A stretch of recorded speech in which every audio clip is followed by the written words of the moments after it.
அனைவருக்கும் வணக்கம். நாம் யோக சாதனத்தின் நுணுக்கங்களை பற்றி அவ்வப்போது நமது பதிவுகளிலே பார்த்து வருகிறோம். நம்மில் பலருக்கும் மனதில் எழும் ஒரு சந்தேகம், இதை பற்றி பலரும் அறிந்திராத விஷயமும் கூட. அதை பற்றிதான் இன்று பார்க்க வேண்டியுள்ளது. பொதுவாக சித்தர்கள் என்று சொன்னால் பல சித்தாட்டங்களை செய்து பலரையும் மிரட்டி வைத்திருக்கின்ற காரணத்தால் அவர்களை சித்தர்கள் என்று அழைக்கிறார்கள் என்று நம்மில் பலரும் நம்புபவர்களும் உண்டு. சித்தம் என்பது பேரறிவு.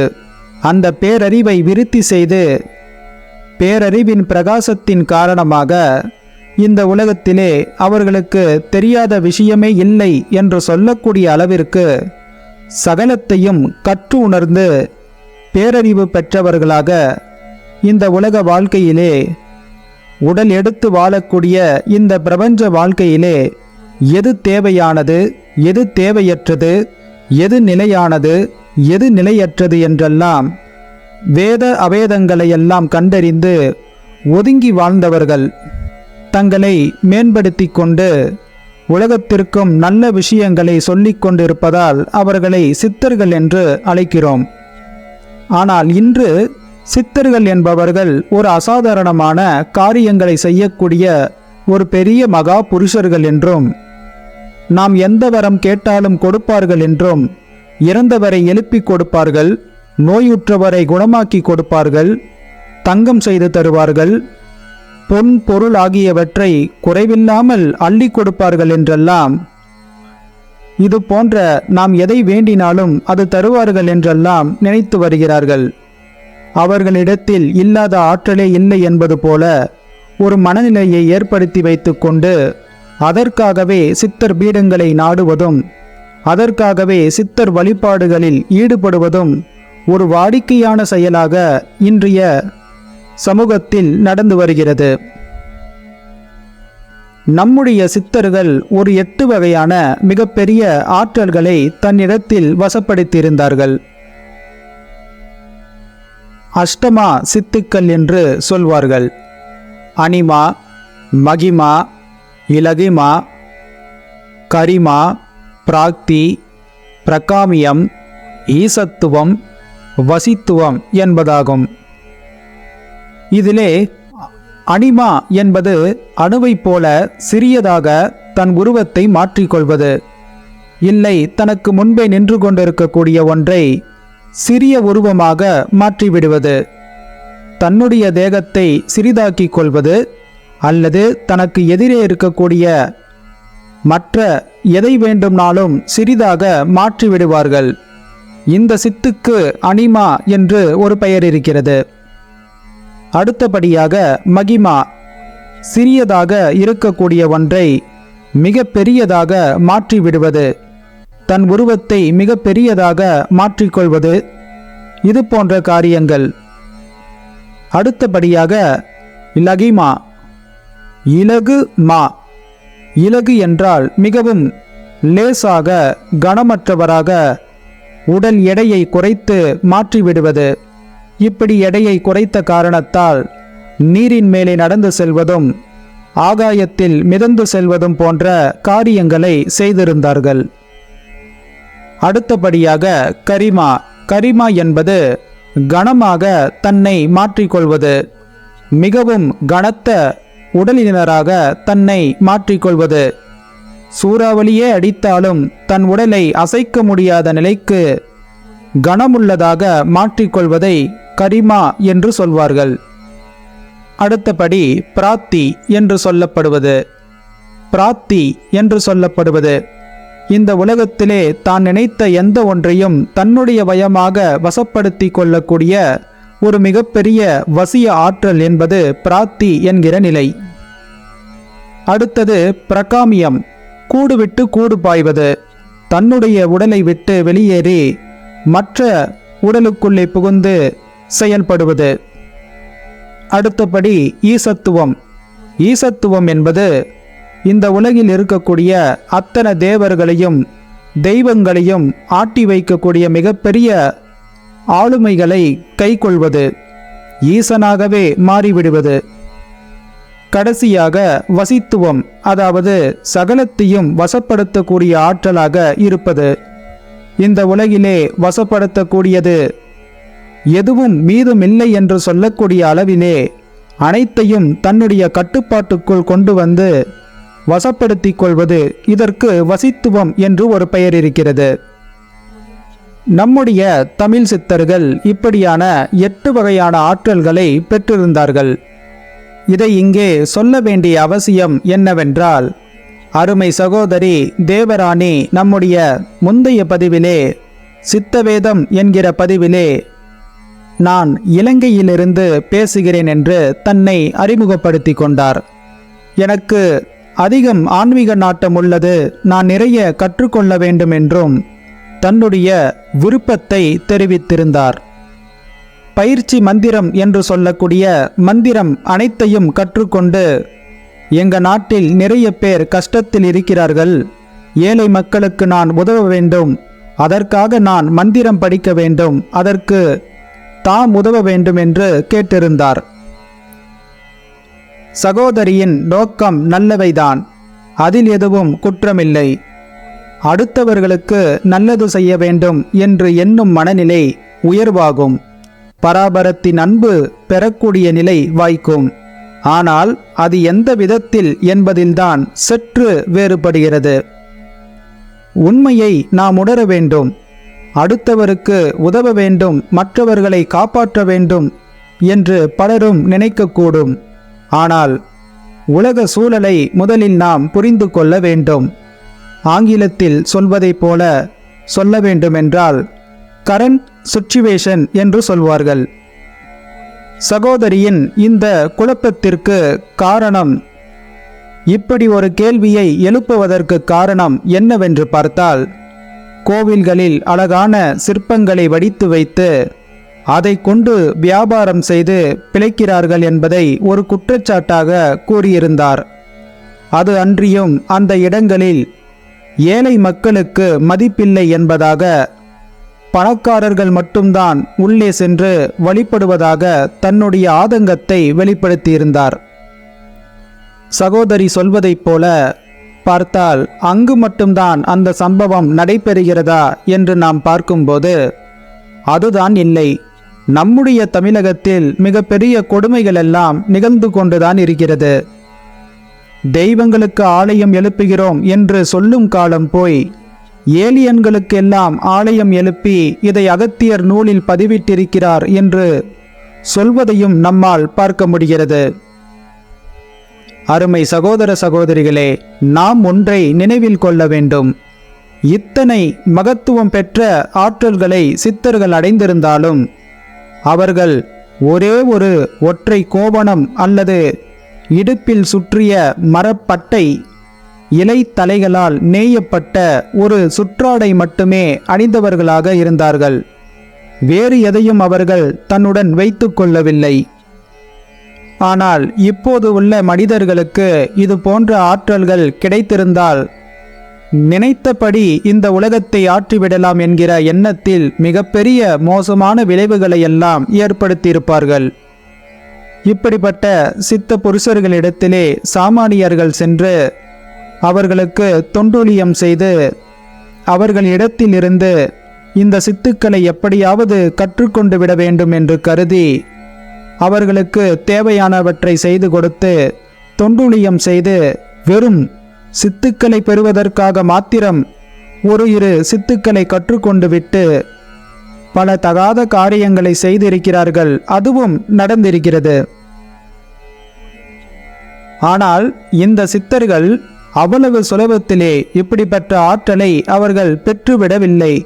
பல காலம் பல பிறவிகளாக கடும் தவம் செய்தே இந்த நிலையை அவர்கள் அடைந்தார்கள். அடைந்த அந்த நிலையும் கூட அந்த மார்க்கத்தை எளிதில் அவர்கள் மற்றவர்களுக்கு சொல்லிவிடவில்லை.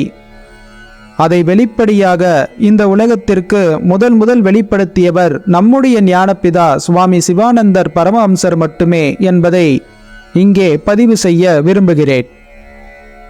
பொதுவாக சித்தர்களுடைய வாழ்க்கை வரலாற்றை நாம் புரட்டி பார்க்கும்போது அவர்கள் இந்த உலக வாழ்க்கையை மேலும் மேலும் நீட்டிக்கொண்டே சென்று பலகாலம் நாம் இருப்பதால் எந்த வகையிலும் அதனால் எந்த பயனும் நாம் அடையப் போவதில்லை என்பதை கருதி இந்த உலக வாழ்க்கையிலிருந்து ஒதுங்கி வாழ்ந்தவர்கள், இந்த உலக வாழ்க்கையை அற்பமென கருதி சமுதாயத்திலிருந்து ஒதுங்கி வாழ்ந்தவர்கள், தான் இறைவனாகவே மாறிவிட வேண்டும் என்று எண்ணி ஜோதி ஸ்வரூபர்களாக தங்களை மாற்றிக்கொண்டு விட்ட சித்தர் பெருமக்கள் ஒரு மிகப்பெரிய நிலையை அடைந்து அவர்கள் சித்திகள் பல அடைந்த காரணத்தால் இறைவனாகவே மாறிவிட்டார்கள் என்பதாலேயே அவர்கள் சித்தர் பெருமக்கள் என்று அழைக்கப்படுகிறார்கள். ஈஸ்வரனுக்கு நிகராக இருக்கக்கூடிய சித்தர் பெருமக்களே இந்த சமுதாயத்தை மாற்றிவிட வேண்டும், மக்களுக்கு நல்வழி காட்ட வேண்டும் என்று பலவாறாக போராடியிருக்கிறார்கள். முடிவு எடுத்த அனைத்து முயற்சியும் தோல்வியிலே சென்று முடிந்தது. பொதுவாக அகத்தியர் போன்றவர்களை நாம் சொல்லும்போது கோவில் குளம் செல்வதே வீண் என்றே அகத்தியர் குறிப்பிட்டிருப்பார். அப்படி சொல்லக்கூடிய அகத்திய பெருமானுக்கே கோவில் குளம் உருவாக்கி வைத்து பெரிய விசேஷ நாட்களை ஏற்படுத்தி கோலாகலமாக கொண்டாடுவதையும் நம்மால் பார்க்க முடிகிறது. ஒன்றை நாம் நினைவில் கொள்ள வேண்டும், எவராலும் மனிதர்களுடைய மனதை மாற்றிவிட முடியாது. தனி ஒரு மனிதனின் ஆன்மீக விழிப்புணர்வை பொறுத்தே பாரத கண்டத்தின் கதி மோட்சம் இருக்கிறது என்று சுவாமி விவேகானந்தர் சொல்லியிருந்தார். நேர்மையாக இருக்கக்கூடிய 100 இளைஞர்களை என்னுடன் அனுப்பி வையுங்கள், பாரத கண்டத்தை மாற்றி காட்டுகிறேன் என்று உறுதி சொல்லியிருந்தார். ஆனால் விளைவு என்ன? ஒரு மாற்றத்தையும் ஏற்படுத்த முடியவில்லை. பொதுவாக ஆரம்ப காலங்களிலே எல்லா மகான்களும் இந்த உலக மக்களை மாற்ற வேண்டும், திருத்த வேண்டும், அறநெறியை போதிக்க வேண்டும் என்றே தங்களுடைய ஆன்மீக பயணத்தை தொடங்குகிறார்கள். திரு அருட்பிரகாச வள்ளலார் அவருடைய வாழ்க்கை வரலாறை நாம் பார்க்க வேண்டியுள்ளது. சமுதாயத்தின் மேன்மையை கருதியே இதனை முன்னிட்டே திரு அருட்பிரகாச வள்ளலார் இவர்கள் தவறு செய்யக்கூடியதற்கு காரணம் பசிதான் என்று கருதி பசிக்கு உணவு கொடுத்து விட்டால் இவர்கள் தவறுகளை செய்வதிலிருந்து தன்னை திருத்திக் கொள்வார்கள் என்று நினைத்தார். ஒழுக்கமாக வாழ்வார்கள் என்று விருப்பப்பட்டார். அவர் நினைத்தது நடக்கவில்லை. கடைபிடித்தேன், கொள்வாரில்லை, கட்டிவிட்டோம் என்று சொல்லி இனி நாம் செல்கிறோம், திரும்ப மாட்டோம் என்று சொல்லி சென்று விட்டார்.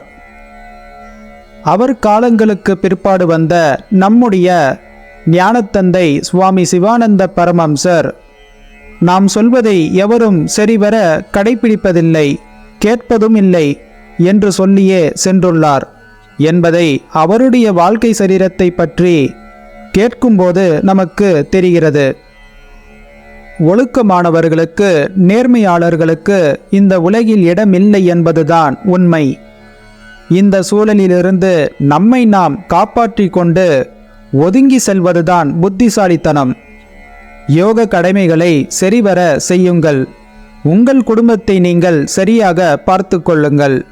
உங்கள் குடும்பத்தவரை நேர்வழிக்கு திருப்புங்கள். இது சரிவர நடந்தாலே போதும். தனித்தனி குடும்பங்களின் மாற்றமே ஒரு தேசத்தின் மாற்றமாக மாறப்படும். தேசத்தில் அறம் உயரும், தர்மம் நிலைக்கும், நியாயம் தலைத்தோங்கும். மாற்றம் என்பது ஒவ்வொரு மனிதனுக்குள்ளேயும் இருந்தும் வெளிவர வேண்டிய விஷயமாகும். இதை விடுத்து தனியாக ஒரு நபராக இருந்து மந்திரங்களை சொல்வதாலேயோ வேறேதாவது ஒரு காரியங்களை செய்வதாலேயோ மற்றவர்களை காப்பாற்றிவிடவும் முடியாது, திருத்திவிடவும் முடியாது. மாற்றம் ஒவ்வொரு மனிதனுக்கு உள்ளே இருந்தும் வெளிப்பட வேண்டியதாகும். இந்த மாற்றம் எப்படியாவது ஏற்பட வேண்டும் என்பதை மனதில் கொண்டே அவாவின் காரணமாகவே சித்தர் பெருமக்களுடைய நூல்களை வாசித்து சொல்லி வருகிறோம். ஒவ்வொரு மனிதனுடைய ஆழ் மனதிலும் நல்ல கருத்துக்களை பதிய வைக்க வேண்டும் என்பதற்காகவே நாம் இதை சொல்லி வருகிறோம். அருமை சகோதரி தேவராணி, மற்றவர்களை திருத்த வேண்டும், காப்பாற்ற வேண்டும் என்றால் அது நம்மால் இயலாது. என்னதான் மந்திரத்தை உச்சரித்து வாழ்நாள் முழுவதும் போராடினாலும் அடுத்தவர்களுடைய துன்பத்தை நம்மால் தீர்த்து வைக்க முடியாது. ஏனெனில் நாம் செய்த கர்ம பலன்களின் விளைவாகவே நாமும் பிறப்பெடுத்துள்ளோம். அதை அனுபவித்து தொலைப்பதே நம்முடைய மிகப்பெரிய போராட்டமாக இருக்கிறது. இந்த விதத்தில் அடுத்தவருடைய துன்பத்தை தீர்த்து வைக்கிறேன் என்று போராடுவது எண்ணுவது முட்டாள்தனமாகும், மடமை என்றே கருதப்படும். மாறாக அடுத்தவருடைய கஷ்டத்தை எண்ணி பராபரத்திடம் பிரார்த்தனை செய்யலாம். முடிந்த வரையிலும் உதவிகள் செய்யலாம். அவ்வளவுதான் நம்மால் இயலும்.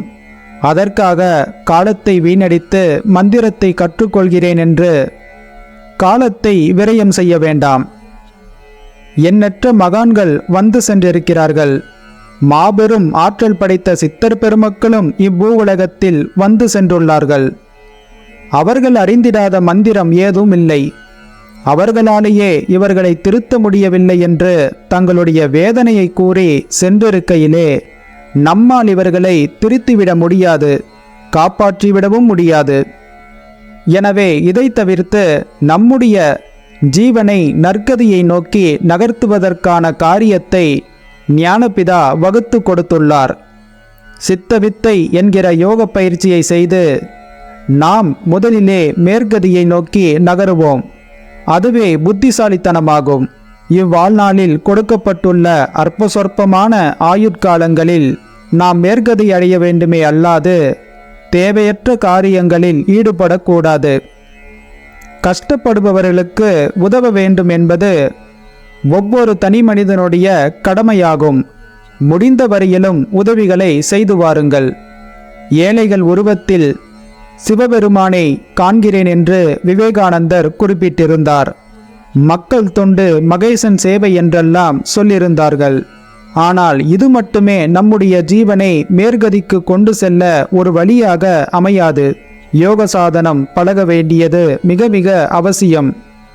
மந்திரங்களை கூறி அடுத்தவர்களுக்கு உதவி செய்ய வேண்டும் என்பது இது போன்ற ஒன்று வாழ்நாளில் நோக்கமாக வைத்து கொள்ளக்கூடாது.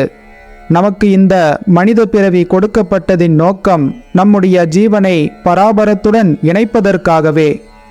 அந்த காரியத்தை தான் நாம் செய்ய வேண்டுமே அல்லாது தேவையற்ற விடயங்களை நாடக்கூடாது. உபதேச மந்திரம், பயிற்சி மந்திரம், மாந்திரீகம், இதனால் எந்த ஒரு பயனும் நம் ஜீவனுக்கு, நம்முடைய மோட்சகதிக்கு வழிவகுக்காது என்பதை அனைவரும் மனதில் வைத்து கொள்ள வேண்டும். மேலும் அடுத்தொரு பதிவின் மூலமாக உங்கள் அனைவரையும் சந்திக்கிறேன். அதுவரையிலும் நன்றி. வாழ்க நலமுடன்.